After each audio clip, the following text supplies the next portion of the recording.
Bagaimana mungkin seorang Jibril yang nggak bisa tembus ke aras menjadi gurunya Nabi Muhammad sallallahu alaihi wasallam? Dia hanya khadamnya Rasulullah sallallahu alaihi wasallam. Dia pasti ridho saya ngomong begini ya. Alhamdulillah.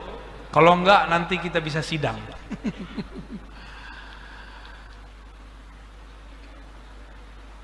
Suatu kali kata Abu Dzar, Ummu Hani, Abu Hurairah, Anas bin Malik sepakat yang paling tepat periwayatnya adalah Ummu Hani. Tengah malam tiba-tiba datang dua malaikat, Jibril dan Mikail, diperintahkan Allah untuk berkhidmah kepada baginda Nabi Muhammad sallallahu alaihi wasallam. Beliau terbangun. Lalu inilah sejarah kedua kali setelah umur 7 tahun dibedah dadanya, dikeluarkan jantungnya, dibersihkan, lalu disiramkan air iman, air zam-zam, ma'u iman, ma'ul hikmah, dikembalikan. Karena yang membersihkannya malaikat, karena yang membedahnya malaikat, maka tiada luka. Coba yang membedahnya manusia, pasti terluka. Lalu dipanggillah binatang tercepat di alam semesta, namanya buraq. Buraq ini di mana dia memandang terakhir, sampailah dari sana. Buraq dari kata barq yang berarti kilat, kendaraan tercepat yang ada di alam semesta. Naiklah kemudian Sayyidina Nabi SAW diiringi oleh malaikat Jibril, diiringi oleh malaikat Mikail. Naiklah mereka ke langit pertama. Ternyata di langit pertama ada malaikat penjaga, disebut pangkatnya Khazinus Sama, penjaga langit. Jadi nggak sembarangan orang ngaku-ngaku saya sering naik ke langit. Siapa kamu? Itu Jibril pas naik masih ditanya, man anta? Kamu siapa naik-naik? Padahal malaikat Jibril sudah sering naik turun. Maka saya tidak langsung percaya orang ngomong saya sering ke langit. Saya santri di langit, ya salam. Kalau langitan ada di Tuban ya. Itu sanad guru-guru kita juga banyak ke sana. Sampai di depan pintu langit, malaikat Khazinus Sama bertanya, "Man anta?" Jibril walaupun pemimpin langit, dia tetap jawab, "Ana Jibril." Tetap dia tawadhu, ditanya dia jawab. Maka nih pejabat-pejabat nih, walaupun ditangkap polisi, ditilang, harus terima aja ya. Walaupun nanti dibebasin. Pas lihat, Pak Mirin.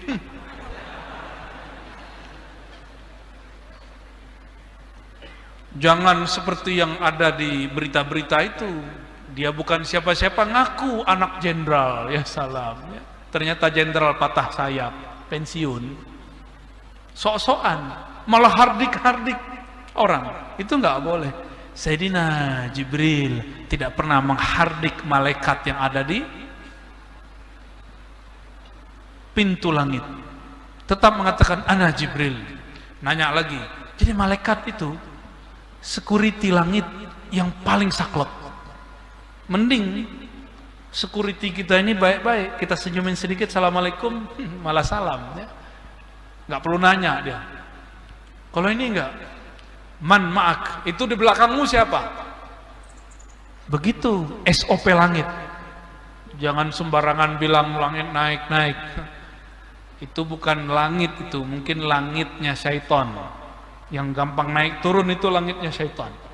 Langitnya Allah tidak mudah dinaiki. Apa kata Sayyidina Jibril? Itu Muhammad. Bertanya lagi, itu Muhammad yang mana? Muhammad yang diutus atau Muhammad Al-Banjari?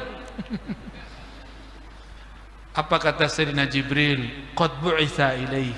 Dialah yang diutus. Oh, berarti Muhammad Rasulullah. Langsung dia hormat. Dibukakan pintu, silakan. Kalau marhaban, selamat datang, orang Banjar bilangnya apa? Selamat datang. Oh, sama kita ya. Saya dapat 2 kosakata, ulun dan pian.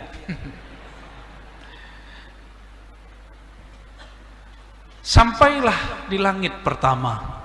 Ternyata di situ ada Nabi Adam alaihissalam. Ada Nabi siapa? Nabi Adam alaihissalam.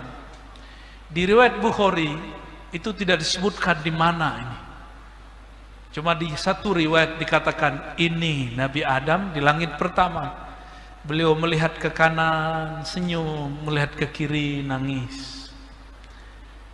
Bertemu Nabi Muhammad, disapa. Kata Nabi Adam, marhaban bi ibni salih wa nabiyyis salih. Selamat datang wahai keturunanku yang saleh, wahai Nabi yang saleh. Jadi 2 sapaannya, satu sebagai keturunan, satu sebagai Nabi. Kalau sebagai Nabi lebih tinggi pangkat Nabi Muhammad sallallahu alaihi wasallam. Lalu Nabi Muhammad dikabarkan itu yang dilihat beliau, kalau ke kanan itu keturunannya yang masuk neraka disiksa, yang ke kiri, yang ke kanan ke surga. Jangan-jangan ada wajah hantum di sana ya. Pengen yang di kanan apa yang di kiri? Amin. Ya, amin ya rabbal. Jadi kita ini kalau maksiat, kita sedang membuat sedih kakek kita, Nabi Yuna Adam. Maka orang yang durhaka kepada Allah, yang maksiat, dia sedang membuat sedih kakeknya, orang tua dari orang tua kita, Nabi Yuna Adam alaihis salam. Apakah kita tega membuat kakek kita sedih, orang tua kita sedih? Jika tega, maksiatlah sesukamu. Tapi jika engkau punya hati, engkau ingin membahagiakan kakekmu baginda Adam alaihissalam, hentikan maksiat, berhenti. Kalaupun besok terjadi lagi, tobat segera. Terjadi lagi, tobat segera, jangan diundur-undur. Allah Maha Tawwab. Naik lagi beliau ke langit kedua, bertemu Nabi Isa. Naik lagi ke langit ketiga, ketemu Nabi Yusuf. Naik lagi, naik keempat, ketemu Nabi Allah Idris, yang disebutkan dalam Al-Quran, wa rafa'na lahu makanan 'aliyya. Kami angkat baginya tempat yang tinggi. Tempat yang tinggi inilah yang disebut oleh ahlul haqiqah, ulama-ulama ahlul ma'rifah, Ka'bah kedua. Disebut apa? Ka'bah kedua. Itulah pembatas alam malakut dengan alam jabarut. Alam apalagi itu terserah Allah lah ya.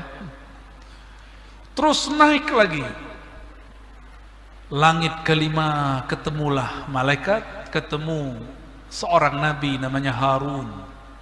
Naik lagi, ketemulah Nabi Musa. Naik terakhir, ketemu Nabi Ibrahim alaihis salam. Semua nabi ini sebelum beliau naik ikut sholat di Al-Masjidil Aqsa. Tapi ketika naik ternyata mereka sudah ada di sana. Ternyata mereka sudah beda dimensi dengan tubuh Nabi Muhammad sallallahu alaihi wasallam. Nabi Muhammad jadi imam, semua nabi 124.000 jadi makmum. Itulah doa setiap nabi di dalam kuburnya, ya Allah jadikan aku umat Muhammad sallallahu alaihi wasallam. Bagaimana caranya? Allah kembalikan ruh mereka, mereka sholat di belakang Rasulullah sallallahu alaihi wasallam. Maka mustajablah doa semua para nabi. Namun karena arwah para nabi tidak ada reinkarnasi, maka Allah buka bab warasatul anbiya, pewaris para nabi. Jumlah nabi tadi ada berapa?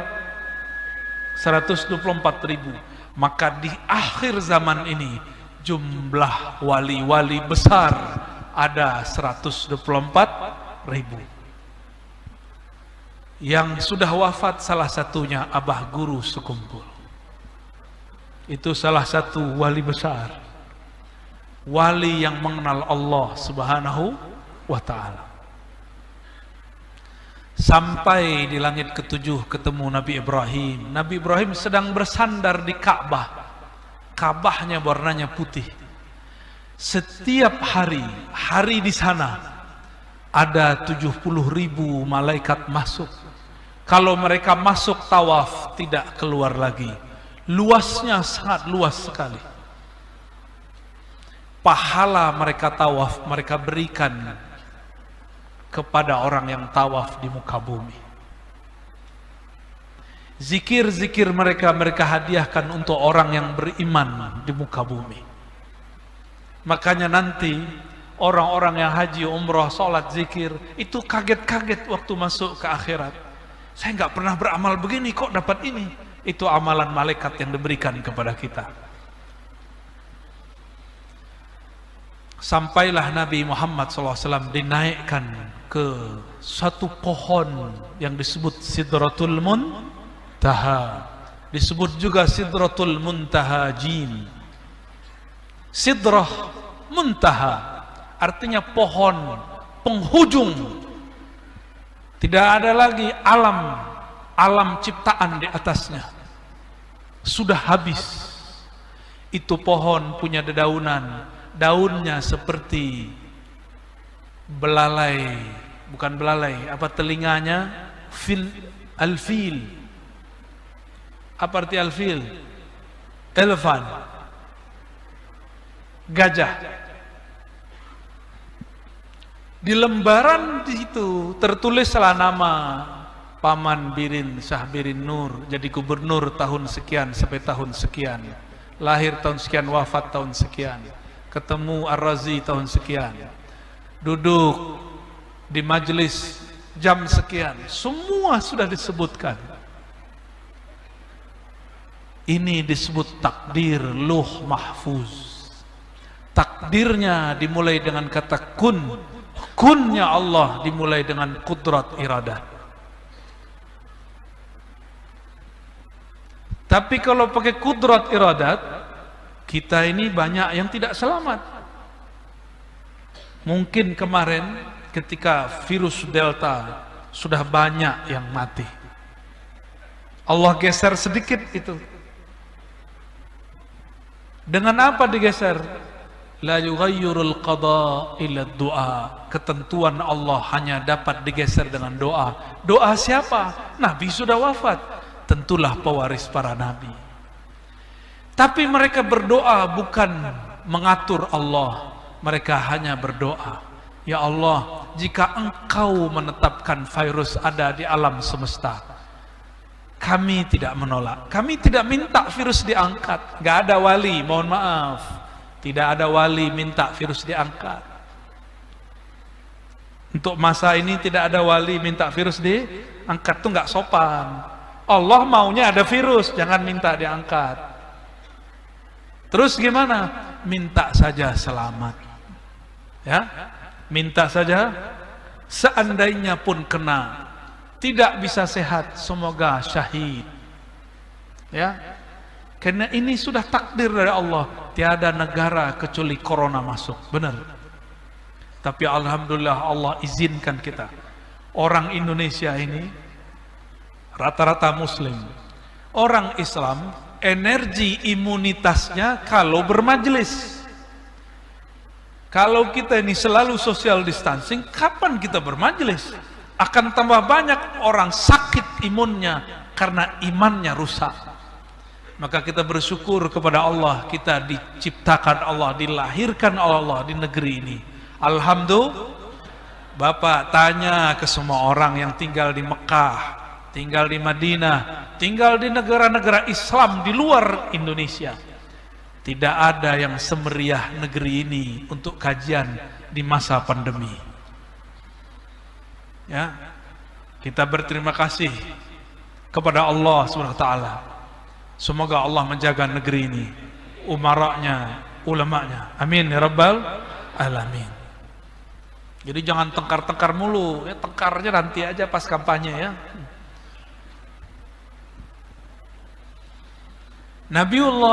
Nabiuna Muhammad sallallahu alaihi wasallam, beliau mendengar suara al-aqlam, suara pena menggores, dan suaranya, tintanya kemudian mengering. Nabiuna Muhammad SAW menyaksikannya. Terus naik. Itu pohon besarnya bukan main.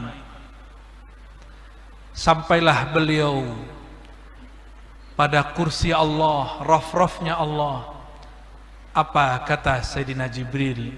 Wahai Muhammad, inilah ujung dari Sidratul Muntaha yang boleh aku temani. Setelah ini engkau langsung dipanggil oleh Allah Subhanahu wa ta'ala. Itulah yang disebut dalam Al-Quran, ya. Fakana qaba qausaini au adna. Naiklah terus Nabi Muhammad sallallahu alaihi wasallam ke arasnya. Ternyata aras itu juga berlapis-lapis. Imam Ibn Arabi menyebutkan 15 lapis. Ada juga guru saya mengatakan 14 lapis. Tapi satu lapis ada 7 tingkat. Satu tingkat lebih luas dari langit dan bumi. Kali aja 14 kali 7 kali 7 langit 7 bumi. Maka wajarlah disebut aras itu azim. Rabbul arsyil azim. Besarnya bukan main. Coba perhatikan, Jibril bisa naik? Enggak. Yang boleh naik siapa? Nabi Muhammad sallallahu alaihi wasallam. Ruhnya para nabi boleh naik, tapi tidak sampai ke puncaknya. Puncak daripada aras, disitulah Rasulullah sujud, kharra sajida, menerima titah dari Allah 50 salat. Jadi Nabi Muhammad di sana bukan begini ngeliatin Allah, bukan. Itu kan bayangan anak SD itu, ya. Begini, emang berani melihat Allah? Coba ketemu Paman Birin aja berani nggak natap muka dia, adap-adapan? Nggak berani. Kalau saya berani. Lihat sini Paman Birin. Tuh. Kita ketemu guru yang sangat karismatik, tatap wajah kita nggak berani, kecuali rame-rame begini, ya nggak? Coba berdua nggak berani. Sam'an wa ta'atan. Di sini apa tuh? Sendi kodauh itu apa di sini? Apa istilahnya? Nggak ada. Pasti ada lah. Ada ya? Kalau di Jawa tuh sendi kodauh. Ya, nggak berani natap, nggak berani. Apalagi memandang Allah. Maka yang disebut musyahadah, memandang Allah, bukanlah natap-natap Allah, nggak ada yang berani. Syuhud musyahadah, memandang itu adalah beliau bersujud. Beliau bersujud. Begitu dalam riwayatnya. Dititahkan kepada Nabi Muhammad sallallahu alaihi wasallam, wajib 50 kali. Maka beliau turunlah lewat langit ke-7. Tapi sampai di langit ke-6, Nabiullah Musa stop. Bro Muhammad, tunggu. Aku mau tahu bocoran aras apa. Itu Nabi Musa nggak tahu. Jadi Nabi itu nggak mengerti tingkatan Nabi di atasnya. Sampai begitu. Nabi Musa pun tidak tahu yang terjadi pada Nabiuna Muhammad sallallahu alaihi wasallam. Begitu tingginya makom Nabi kita. Nabi Muhammad pura-pura polos itu, ya. Nabi Muhammad kan biasa. Beliau ini pintar memerankan sesuatu. Sampai di langit ke-6 ditanya oleh Nabi Musa, "Hei, bro Muhammad, ada pesan apa dari aras?" Kata Nabi Muhammad sallallahu alaihi wasallam, 50 sholat. Kaget dia. Hah? 50? Cius. Masa Nabi Muhammad ini pemalu. Beliau ini asyaddu hayaan, sangat pemalu. Dikasih 50 beliau turun. Nabi Musa kan kalam Allah SWT ada pada dirinya, maka disebut kalimullah. Maka agak berani dikit ngomong. Maka saat Nabi Musa berbicara, itu bukanlah Nabi Musa yang berbicara, tapi Allah lagi sedang berbicara melaluinya. Hei Muhammad, umatku Bani Israel. Allah seakan ngomong, hamba-hambaku Bani Israel. Itu tuh nabinya Musa tidak sanggup, padahal mereka lebih kuat daripada umatmu. Benar ya? Lebih kuat dari kita? Generasi micin, generasi smartphone, generasi rebahan. Ya. Tapi ada kekuatan yang gak dipunyai Bani Israel. Kekuatan ngaji lama-lama. Itu hanya ada di umat Nabi Muhammad SAW. Kalau umat terdahulu, Nabi Musa ngaji dikit, udah, kita udah paham. Nabi Nuh punya umat, beliau ngomong, apa kata mereka? Nuh, udah, tutup. Bahkan buang muka, bahkan kabur. Nabi Nuh datang, mereka kabur. Nuh datang, kabur. Kurang ajar kan umat Nabi Nuh. Gimana nggak stres jadi nabi di masa itu? Kebayang nih Pak Kiai, para tuan guru, kita datang jamaah bubar, tersinggung nggak? Ini kan ustadz-ustadz ini orang-orang tersinggungan ini ya. Masa saya datang dia keluar? Ente siapa? Emang wali? Itu Nabi Nuh aja tahan banting. Biasa aja. Ini kekuatan umat Nabi Muhammad sallallahu alaihi wasallam. Antum cari ke umat sebelumnya, tidak ada yang sanggup duduk lama seperti yang hadir malam ini. Alhamdulillahirabbil. Kita cuma ini modal kita, ngaji. Nggak ada lagi, mau modal apa lagi? Sholat nggak khusyuk, sedekah nggak ikhlas, puasa ngeluh, apalagi haji umroh ria, posting lagi mendengarkan azan di Masjidil Haram. Tuh sum'ah tuh. Makanya Allah marah, nggak dibolehin sekarang haji umroh ya. Kita nggak tahu tahun ini ada haji apa enggak. Seharusnya kita berangkat nggak jadi berangkat lagi deh ya. Ya sudahlah. Yang penting Allah ridho. Kata Nabi Musa, umatku banyak yang kuat-kuat tapi tidak satu pun sanggup. Udah minta rukhsah, minta dikurangi. Karena yang ngomong itu Allah lewat Nabi Musa, maka Nabi Muhammad naik. Kalau Nabi Musa bin Imran yang ngomong, untuk apa Nabi Muhammad naik? Ini yang jarang diungkap. Ya.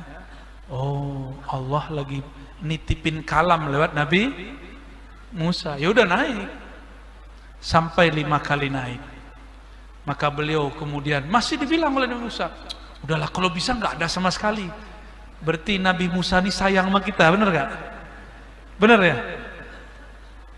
Antum kesal sama Nabi Muhammad, nggak mau naik. Yang terakhir kali, kan kalau perlu nggak ada sholat ya. Kesal sama Nabi Muhammad. Justru Nabi Muhammad sayang sama kita. Sayang gimana? Kalau umatku tidak ada komunikasi dengan Allah 5 waktu saja, maka yang terjadi umatku berhati yang mati. Maka beliau mengatakan, aku malu untuk naik. Ini cara Nabi Muhammad untuk tetap menghargai Nabi Musa. Turunlah sampai di muka bumi. Esok hari diejek. Nah, pendek cerita, saya nggak ceritakan beliau setelah turun. Coba perhatikan, ini kan kajian ma'rifat dalam Isra dan Mi'raj. Kata ulama kita dalam kitab-kitab ilmu ma'rifat, salatul mu'min, as-salatu mi'rajul mu'min. Salat itu mi'rajnya orang yang percaya kepada Allah. Udah mi'raj belum? Belum ya? Akalnya mi'raj. Bener. Akalnya melayang ya. Melayang kemana? Melayang ke rumah, melayang ke perut ya. Belum mi'raj. Maksudnya apa nih sholat itu mi'rajnya orang yang beriman? Saya ganti. Sholat, as-salatu mi'rajul arifin. Itu yang benar. Sholat itu mi'rajnya ahli-ahli ma'rifat. Kalau mukmin belum tentu, mungkin mukminnya belum jelas tuh, ngaku-ngaku beriman aja. Coba perhatikan, Nabi Muhammad dadanya dibersihkan nggak sebelum naik? Bener, baru bisa naik. Maka kalau ingin ruhnya naik, berwuduklah dengan niat membersihkan zahir dan batin. Coba itu caranya, Pak. Saya dulu belajar ilmu khusyuk kemana-mana. Tahu-tahu ada seorang guru bilang, kamu mau khusyuk? Gampang, benerin taharahmu. Benerin taharah bukan berarti berwuduk berkali-kali, lama-lama, bukan. Mantapkan jiwamu dalam berwuduk. Bahwa engkau merasa diri hina di hadapan Allah, lalu dibersihkan. Iktikadkan air itu air Zam-Zam. Air yang ditempelkan itu ma'ul kausar. Bersih insya Allah. Maka ketika takbir, dia takbir seperti dia sedang diangkat oleh buruk. Takbir itu nggak sembarangan, Pak. Kenapa takbir diulang-ulang? Karena takbir itu nanti jadi senjata di akhir zaman. Dalam hadis yang sahih dikatakan umat Islam, tentara Al-Imam Al-Mahdi di akhir zaman, nggak lama lagi nih, jika berperang menaklukkan Rum, cukup dengan takbir, semuanya luluh lantak. Kok bisa? Teringat kisah Nabi Muhammad dihadang, dihunuskan pedang. Beliau cuma baca Allah 3 kali, itu yang pegang pedang jatuh. Tapi Allahu Akbar kita sudah banyak yang sia-sia. Karena kita Allahu Akbar dengan nafsu, Allahu Akbar dengan akal, bukan Allahu Akbar dengan kolbu dan ruh. Jika Allahu Akbarnya dengan kolbu meledak, itu dapat menggetarkan kolbu. Jika dengan ruh, maka akan menyampaikan kehadiran Allah Subhanahu wa ta'ala. Itulah yang dikatakan oleh salah satu guru saya, takbir diangkat, sholat sempurna. Apa maksudnya? Takbir Allahu Akbar, Allah Maha Besar. Bukanlah Allah besar karena kita yang membesarkan, tapi itu pengakuan, ya Allah, Engkau benar-benar besar, kami tiadalah ada. Takbir naik, sholat sempurna. Tapi siapa yang begitu? Kan gak ada. Karena tidak ada yang begitu, maka di akhir sholat wajib bersolawat. Kita sampaikan Allahumma salli ala Sayyidina Muhammad. Harapannya sholat yang dibawa oleh baginda Nabi Muhammad itu disyafaati, supaya dianggap sempurna di sisi Allah Subhanahu wa ta'ala. Inilah yang saya jelaskan di banyak tempat. Lebih wajib sholawat atau sholat? Tanpa sholawat, sholat nggak diangkat. Mana yang lebih wajib? Bukan berarti nggak usah sholat, itu salah paham ente. Ya, enak aja. Sebelum ada sholat, Allah sudah sholawat, benar nggak? Innallaha malaikatahu yusholluna 'alan nabi. Sebelum ada haji umrah, sebelum ada zakat, sebelum ada baca Quran, Allah sudah sholawat. Berarti lebih wajib mana? Lebih wajib sholawat. Maka lafaz sholat dan sholawat itu hampir sama. Khams sholawat, 5 sholawat, sama. Baru ngeh ya. Kita menyebutkan sallu ala nabi, sama, sallu kama ra'aitumuni usolli. Sallulah, solatlah engkau. Dalam bahasa Arab sama, solat itu artinya solawat. Artinya juga solawat. Oh, ternyata itulah yang disebut salat. Sallu kama raaitumuni usolli. Kalau engkau salat, maka salatlah seperti memandang aku yang sudah naik ke arasy Allah. Jadi kalau mau salat, hubungkan hati dengan kolbu Rasulullah sallallahu alaihi wasallam. Iktikadkan ada Nabi di hadapan. Baru takbir. Ya. Itu makrifat salat. Hanya boleh segitu keluarnya malam ini. Nggak boleh lebih. Udah 9:30 ya. Ini mohon izin, dari kemarin belum sempat mencium kasur. Dari kemarin ya. Tapi semakin jauh dari kasur, Allah turunkan makrifat berlembur-lembur. Masya Allah, sampai-sampai badan gak tahan ya. Semoga semua yang hadir qalbunya dibersihkan Allah. Semoga semua yang hadir solatnya diangkat berkat sholawat. Semoga guru-guru kita, ulama-ulama kita, pemimpin kita saling mendoakan, saling menyayangi, saling kerja bahu membahu membangun negeri. Allahumma salli wa sallim barik ala sayyidina Muhammad walhamdulillah rabbil alamin. Demikian dari kami. Assalamualaikum warahmatullahi wabarakatuh.